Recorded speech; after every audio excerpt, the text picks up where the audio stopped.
All right, today we're going to conclude joint injuries and degenerative conditions and inflammatory conditions. And we're going to begin with dislocations, which are also known as luxations. Have any of you ever had a joint dislocated before? I've had my right shoulder dislocated. What, your knee? Yeah, I just went today. You just went today? Okay. That's where it was. Yeesh. Anyone else had anything dislocated? Not even a finger? Well, good. Hopefully you stay that way. Bones that are typically dislocated can be your jaws, your mandible, your shoulders, your fingers, your elbows, your hips, in Grace's case, your knee. That's what we saw in that tight end, Zach Miller, on the video. His knee totally dislocated. When you dislocate a joint, you're stretching the ligaments further than they're meant to go. We typically call this a sprain. You have to have a sprain in order to have a dislocation. Ligaments hold your joints in place. If you stretch those ligaments beyond their ability of stretching, joints can kind of pop out. And that's what happened in my shoulder. My shoulder joint, the rotator cuff, everything that makes up your ball and socket joint just popped out when I was in high school football. I was 16 years old and it hurt putting that thing back in. They must be realigned. Sometimes, like you saw at the beginning of the video we just watched, a coach or a trainer could just pop a finger back in. When I was on the football field, the trainer popped my shoulder back in. It took my breath away. I almost yelled, but there was no sound coming out because I was like knocked the wind out of me. And the orthopedist told me the best thing besides surgery is just building up the muscle around it, like my deltoid muscle, so it's less able to pop out again. All right. Let's move on to inflammatory and degenerative conditions. The big one, or actually, I take that back. We'll get to the big one in a moment. First, we have bursitis. From here on out, for the rest of the year, I want you guys to remember that the Latin affix itis, I-T-I-S, means inflammation. Bursitis, tendinitis, laryngitis. Oh, I lost my voice. Gastritis, my stomach's inflamed. All those very different body parts get inflamed. We always call a type of itis, inflammation. You have fluid in your bursa sacs in your joints. And sometimes as a sign of inflammation, you get extra fluid in there. And you may have heard the people say, I have to go get my knee drained. They have inflammation in their bursa. That's bursitis. Next is tendinitis. Things like carpal tunnel syndrome. Those are the tendons in your wrist. You're just overusing a muscle. People that type and text a lot, they can get tendinitis in their wrists and fingers and hands. It's just inflammation of the tendon sheets. Remember, tendons connect bone to muscle, ligaments connect bone to bone. And these tissues can get inflamed.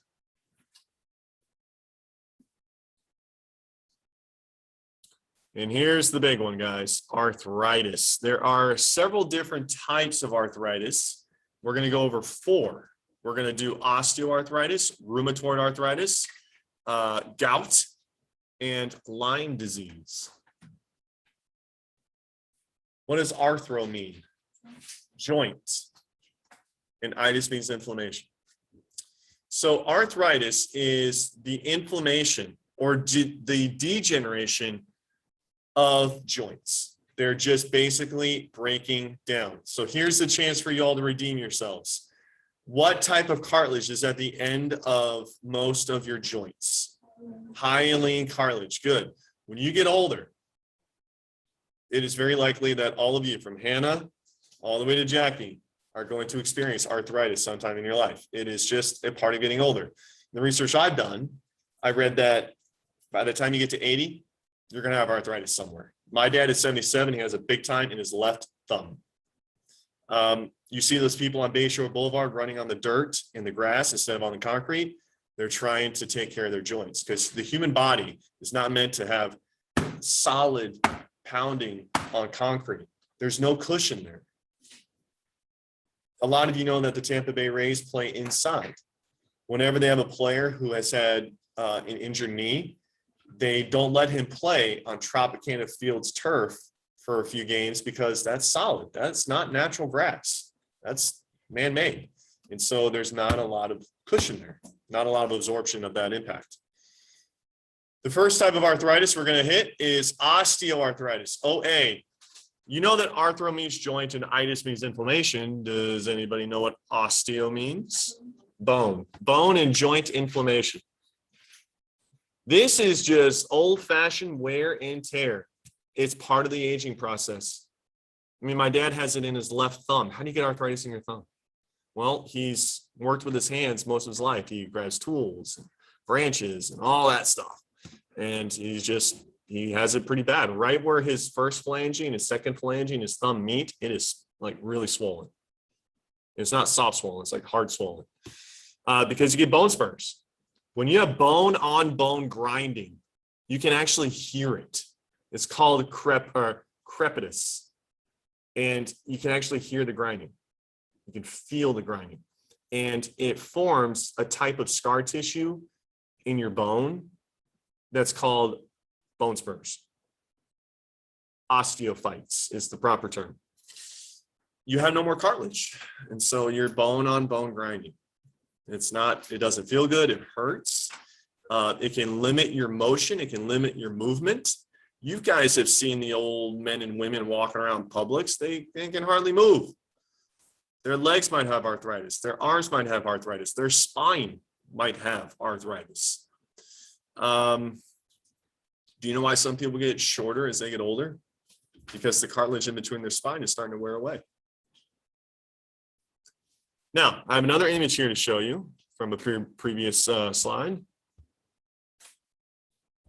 This is osteoarthritis versus rheumatoid arthritis versus a healthy joint. As you can see in the osteoarthritis, pretty much no more hyaline cartilage. And all these bony projections, like right there, that's pretty much bone spurs. By the way, all you geniuses, what is that? And I mean that literally. And you guys are getting pretty good at this stuff. What is that line? Chris, you look, it was on the tip of your tongue. It's a growth plate. It's an epiphyseal plate. The epiphysis is the end of a long bone. When you guys are your age, maybe a little younger, that's cartilage, and that's letting your bone grow. But when you're my age, it's closed, no more growth. But look at all that, no more cartilage. That's just wear and tear. That is the aging process. Take care of your joints. All right, ooh, a little too far. Here we go, back at it. Next is rheumatoid arthritis. Rheumatoid arthritis is not as bad. Excuse me, I take that back. It's not as common as osteoarthritis. And it actually can happen bilaterally. What does bi mean? Two. And what does lateral mean? Sides. So if you have it on your left shoulder, you'll probably get it on your right shoulder. If it's in your left hand, it'll be in your right hand. Osteoarthritis isn't like that. Rheumatoid can be. And here's the crazy thing about rheumatoid arthritis. It is an autoimmune disorder. This means that your own immune system is attacking a type of tissue in your body. We have talked about a few autoimmune disorders in this class. Do you remember what cells are attacked in the autoimmune disorder called vitiligo? You're very good, melanocytes. What is the name of the disease where your immune system is attacking the beta cells of your pancreas so you can't secrete insulin? Type 1 diabetes. How about, let's see, one more. Maybe one of you might know this. Your white blood cells are attacking the myelin sheath on your neurons. No? Multiple sclerosis, MS. Okay, well, rheumatoid arthritis, guess what the white blood cells are attacking? Your joints. They're attacking your joints. For some reason, your white blood cells think that the tissue in your joints is bad. It's dangerous. It has to be attacked and killed. So sometimes people that have rheumatoid arthritis will take immunosuppressive drugs to weaken their immune system. That can obviously make them more susceptible to disease. Okay, the next one is gout. Do any of you know someone who has gout or has had gout?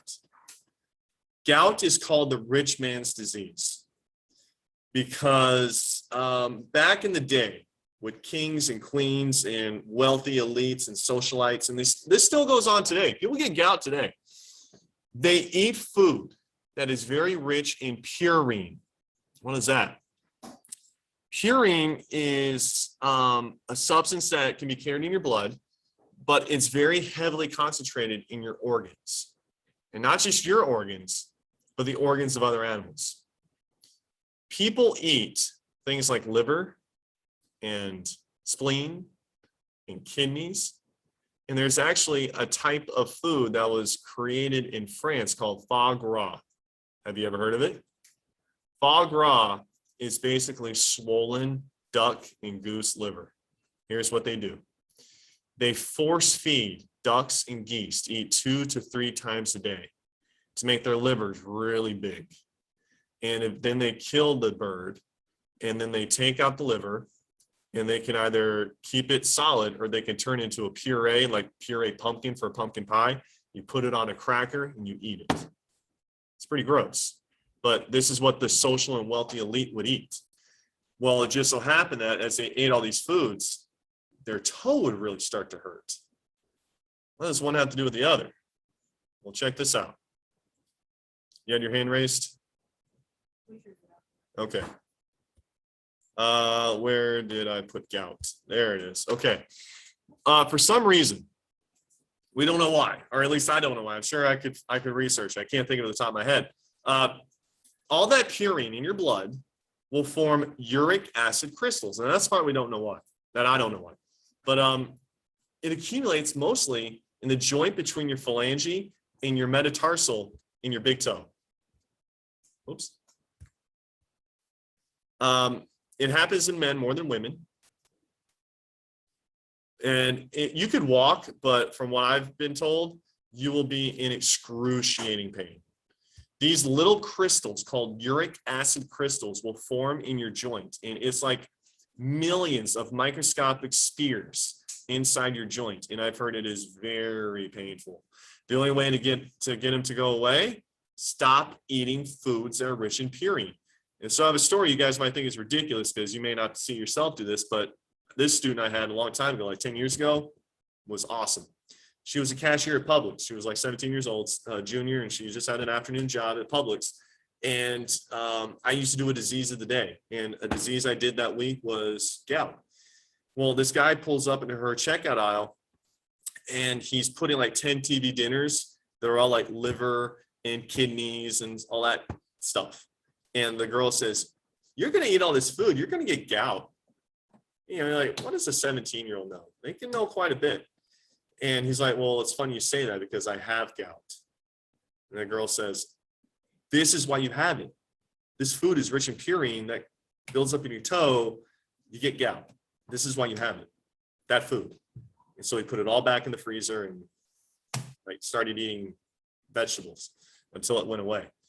But it's no fun from what I've heard. I mean, again, you eat food high in purine, like liver, kidneys, things like that, and it forms uric acid crystals in your ligament.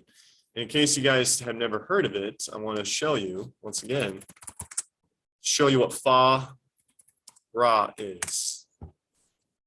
Let's see. Oh yeah, there we go. You put that, it looks like cat food. And you put it on a cracker, a little piece of bread, and you eat it. Look at that. That's probably liver right there. So what is it? Well, let's look at Dr. Wikipedia. Let's see.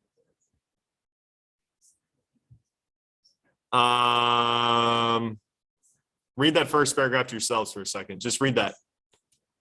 Read that to yourself.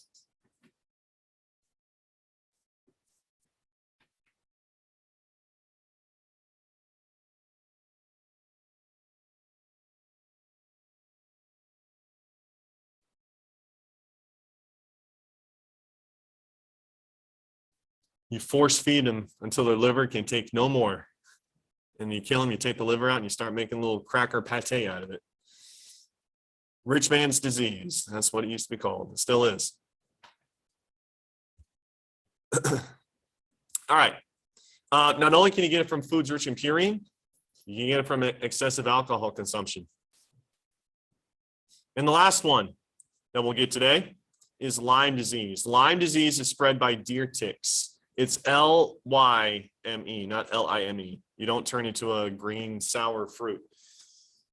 It's spread by ticks. It's spread by a spirochete bacteria. What the tick does is the tick will drink the blood of a deer, for example, and when it drinks the blood of the deer, it gets the bacteria. And then the tick might bite a human and pass the bacteria onto the human. Now, joint inflammation is one of the signs of Lyme disease. It can also have other types of inflammation in different body parts, but arthritis is a symptom. People go hiking. I know in like North Carolina, people go hiking the Appalachian Mountains, and you get bit by a deer tick, you might get Lyme disease.